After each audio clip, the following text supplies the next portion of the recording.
KKMD 753화 해외 군사 전문지 Army Recognition 번역 대함 탄도미사일 ASBM 버전 K239 천무 등장 소식을 들은 일본 네티즌 반응. 북해 함대 이젠 끝이겠구나.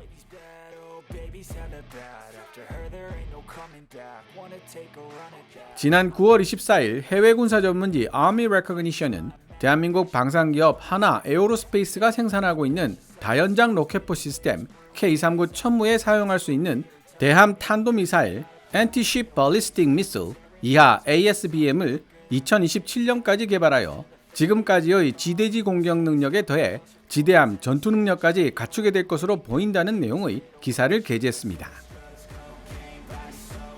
아미 레커그니션의 보도가 있은 지 나흘 뒤인 9월 28일 일본의 군사 전문 매체 항공만능론 GF 역시 K239 천무용 대함 탄도미사일이 개발될 것이라는 내용을 전했습니다. 항공만능론 GF는 지금까지 서방 국가들은 전장에 대한 화력 투사를 항공전력에 의존해왔지만 러시아 우크라이나 전쟁을 통해 고도의 방공 시스템에 의한 영공 접근 거부 전략이 실제로 유효하게 작용한다는 사실을 확인했고, 이는 곧 지상 기반의 화력 투사 능력의 재평가로 이어지고 있다고 분석했습니다. 항공만능론 GF는 계속해서 한국 육군용으로 개발된 천무는 하이마스보다 2배 이상 강력한 화력을 지니고 있고 고객이 원하는 차체에 발사대 시스템을 통합할 수도 있으며 록히드 마틴이 개발 중인 사거리 80km의 GMLRS탄에 해당하는 CGR-080, 사거리 150km의 ER-GMLRS탄에 준하는 사거리를 지닌 CTR-MR, 에이트킴스에 상당하는 사거리 290km의 CTM-290 블락2를 사용할 수 있기 때문에 공격 수단의 다채로움에서도 GMLRS나 하이마스에 결코 뒤지지 않는다고 소개하고 있습니다. 여기 더해 항공만능론 GF는 하나 에어로스페이스가 필리핀의 요구를 받아들여 개발하고 있는 것으로 보이는 천무용 ASBM은 컨셉적으로는 현재 록히드 마틴이 개발하고 있는 프리즘 인크리먼트 2와 유사한 것으로 하이마스와 경쟁하고 있는 시장에서 유리하게 작용하게 될 것이라고 덧붙이고 있습니다. 항공만능론 GF 기사 밑에 일본 네티즌들이 달아놓은 댓글에 재미있는 내용들이 다수 포함되어 있는데요. 2024년 9월 24일 아미 레커그니션이 게재한 기사를 번역한 뒤에 항공만능론 GF에 달려있는 일본 네티즌들의 반응도 함께 알려드리도록 하겠습니다. 아미 레커그니션 기사 원문은 노란색 글자로 제4견이나 역주는 하얀색 글자로 표시됩니다.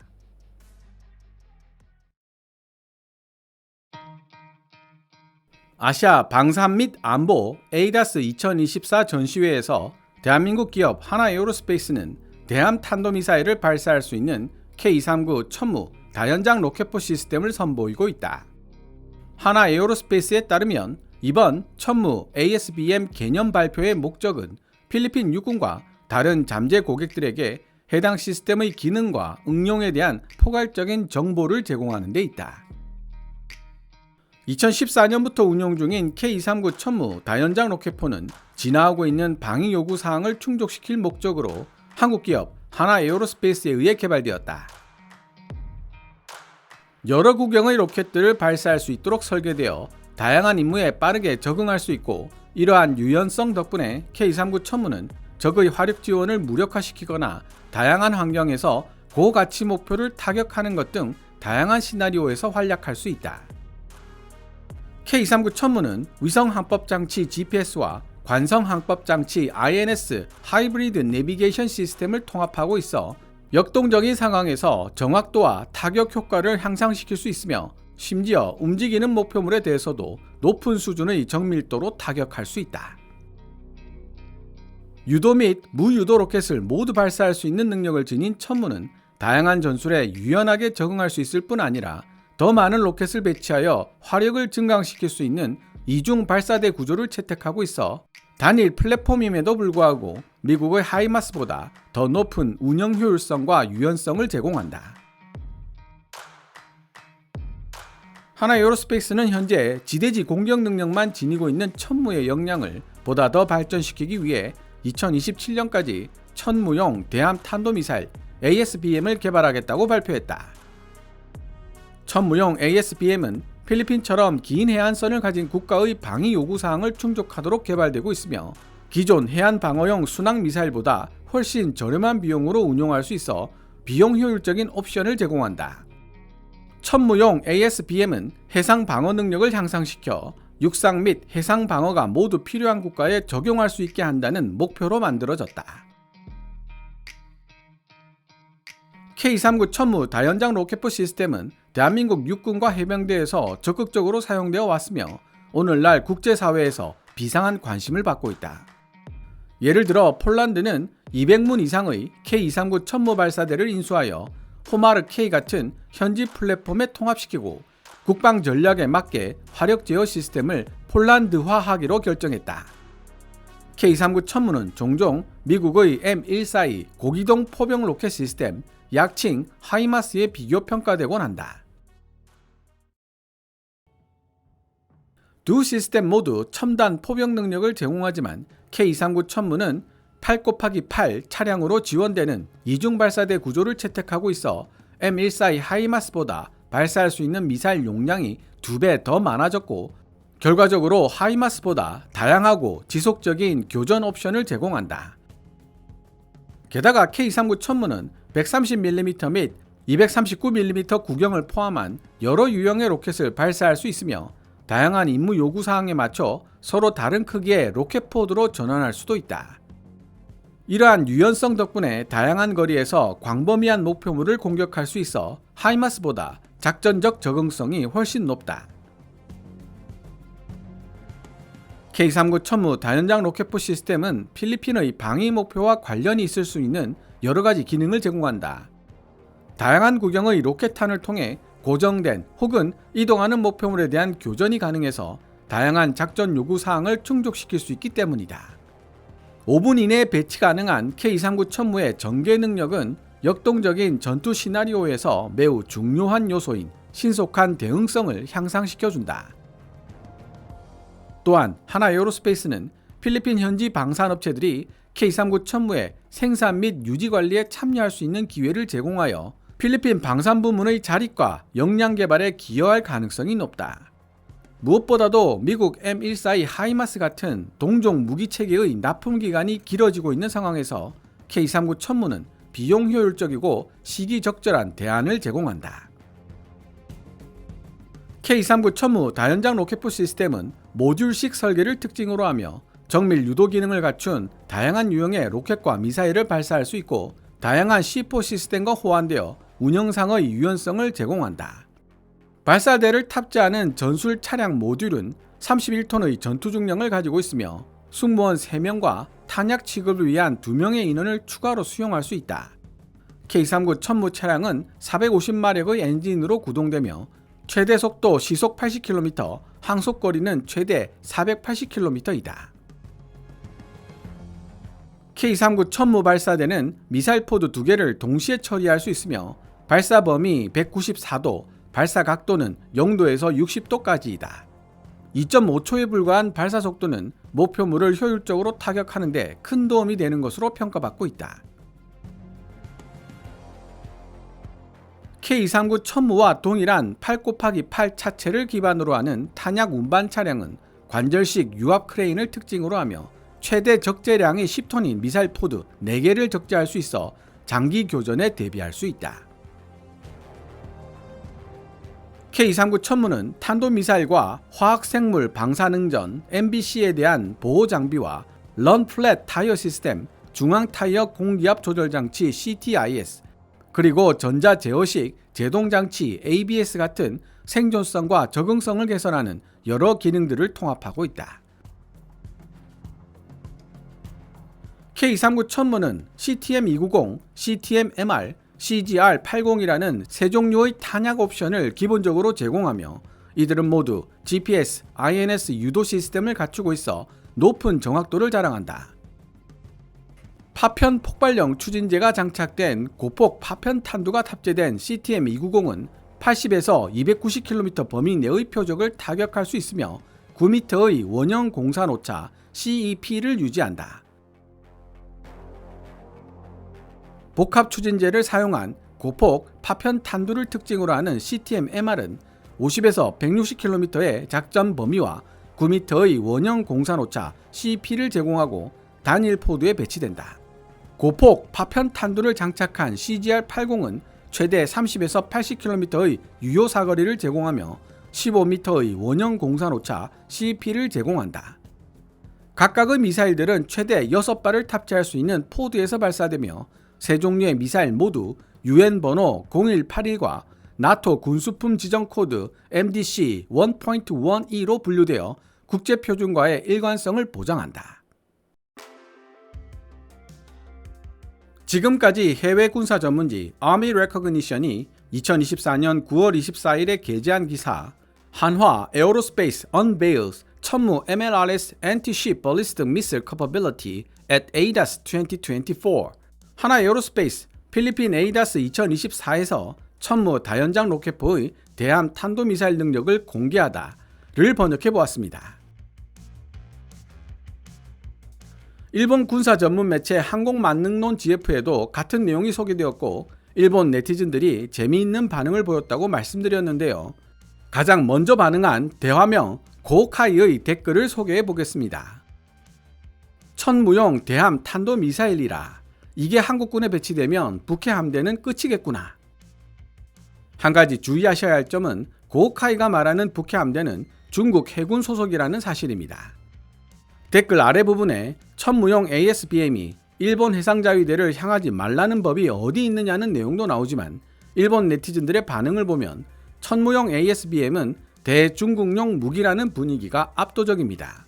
하나만 보고 전체를 판단하는 어리석음을 범해서는 안 되겠지만 중국이 상대가 되면 일본 네티즌들 중에서도 한국과 힘을 합쳐야 한다고 생각하는 숫자가 적지 않을 것이라는 추론을 하게 만드는 부분입니다. 재미있는 것은 이 날개로는 이상에 닿을 수 없어 라는 긴 대화명을 쓰는 네티즌의 댓글인데요. 일단 한번 보실까요? 아랍에미리트, 사우디아라비아, 폴란드가 이미 도입했고 노르웨이, 루마니아, 필리핀도 관심을 보이고 있다고? 무기 조달처의 다양화는 필요하겠지만 가상적국인 중국의 무기를 나토에 속한 폴란드, 노르웨이, 루마니아 등이 도입하는 것이 이해가 안 되네? 그렇습니다. 해당 일본 네티즌은 천무라는 한자어 이름을 듣고서는 중국제 무기라고 착각한 것입니다.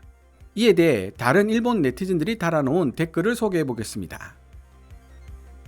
한국 방산기업의 무기가 왜 갑자기 중국산 무기가 되냐?